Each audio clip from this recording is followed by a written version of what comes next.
જય માતાજી દોસ્તો, પાર્ટ 4માં તમે જોયું કે અમે લોકો પહોંચી ગયા કંડલિયમ બીચ પર. તો ત્યાં જઈને ફોટોશૂટ કર્યું, વિડીયો શૂટ કર્યું, અને આ જો રશ્મિ મારા ફોટોશૂટના પોઝ અપાવે છે. મને કે આ શર્ટના બટન ઓપન રાખી કે સ્પેગેટી તો લોંગ જ છે, આમાં કાંઈ દેખાતું નથી ને હજી તો એટલી બધી મોટી નથી થઈ ગઈ. એલા બેન, મેં કીધું ચાલીએ પહોંચવા આવ્યા ને, અને બોડી જોતું મારું. મને કે ભલે રહ્યું, આપણે છે ને ગોવામાં છે એ કે પાવાગઢ નથી. મેં કીધી વાતે સાચી.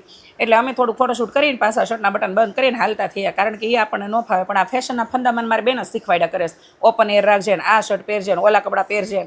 એને કાંઈ દુનિયાથી બહુ લાંબુ લેવા દેવા નહીં. પણ હું એટલી બધી ફેમસ છું એટલે આપણને લોકો ઘણા બધા જોતા હોય, અનુસરતા હોય, એટલે થોડુંક વ્યવસ્થિત રહે તો વધારે સારું લાગે. પણ ગોવા હતા તો થોડુંક ફોટોશૂટ વિડીયો શૂટ કર્યું, એટલે અતિશયોક્તિ થઈ હોય તો ચલાવી લેજો. બાકી મોસ્ટલી મારા વિડીયો તો સાડીમાં આવતા હોય છે, અને મર્યાદાને કપડાં સાથે લાગે વળગતું નથી. એ તમારી વાણી વર્તનમાં હોવું જોઈએ, બરાબર ને?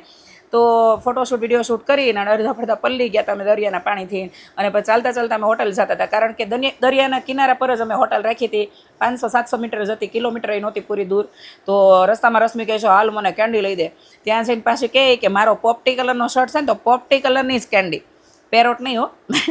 તો મસ્ત મજાની એણે કાચી આમ કેરી લીધી, કાચી કેરી કેન્ડી લીધી છે. મેં કીધું મારે તારી જેવી. તો બંને બેની મસ્ત મજાની જલજીરા કાચી કેરી કેન્ડી ખાઈને અને પહોંચી ગયા હોટેલ પર. ત્યાં જઈને ચેન્જ કર્યું, થોડીક વાર રેસ્ટ કર્યો. સાંજે જમવા માટે પાછા અમે બીચ ઉપર જતા હતા. તો રશ્મિ કે અત્યારે તો બેન એટલો થાક લાગ્યો હશે તો પર્સનો ભારે હું નથી ઝીલી શકતી, પર્સમાં ખાલી પૈસા અને મોબાઈલ જ છે હો. તો એને પર્સ ચડાવ્યું છે માથે. તો ગોવાની બજારમાં જો આવી રીતે હાલ્યો છે ને, એ જ આપણા ગુજરાતી કાઠિયાવાડી, એને દુનિયા હારે કોઈ લાંબો લેવા દેવા હોતી જ નથી કે લોકો શું વિચારશે. પ્રોફેશનલ હોવાના ચક્કરમાં કેટલી છોકરીઓ બિચારી અંદરથી પીસાતી હોય, કપડાં એવા પહેર્યા હોય કે બોલતા હોય. આ તે જે લોકો મોકળું મન રાખીને બોલી કે છે, જીવી કે છે, કપડાં ઓઢી પહેરીએ કે છે, એ સાચું જીવન જીવી શકે છે. હું તો એવું માનું છું.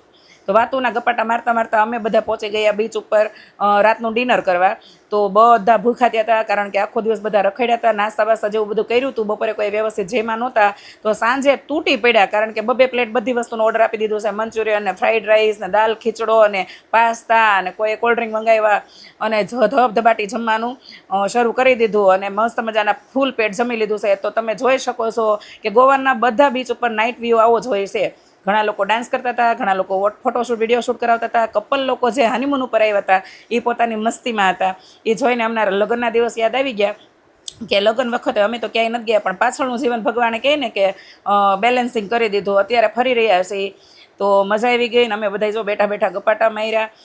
અને અમારા જમાઈ છે ને એ કે રશ્મિ અહીંયા તો બિયર પીવા દે, તો રશ્મિ આપી દીધી છૂટી. તો એમના હસબન્ડે બિયર પીધું છે, બાકી અમે કોઈએ ડ્રિંક કર્યું નથી અને કરતા પણ નથી. એટલે ખોટી ફાલતુ કમેન્ટ ન કરવી. છોકરાઓને ખૂબ મજા આવી ગઈ છે બીચ ઉપર અને ગોવામાં રખડવા ફરવાની. તો હવે નેક્સ્ટ પાર્ટ 5મો આવી જશે.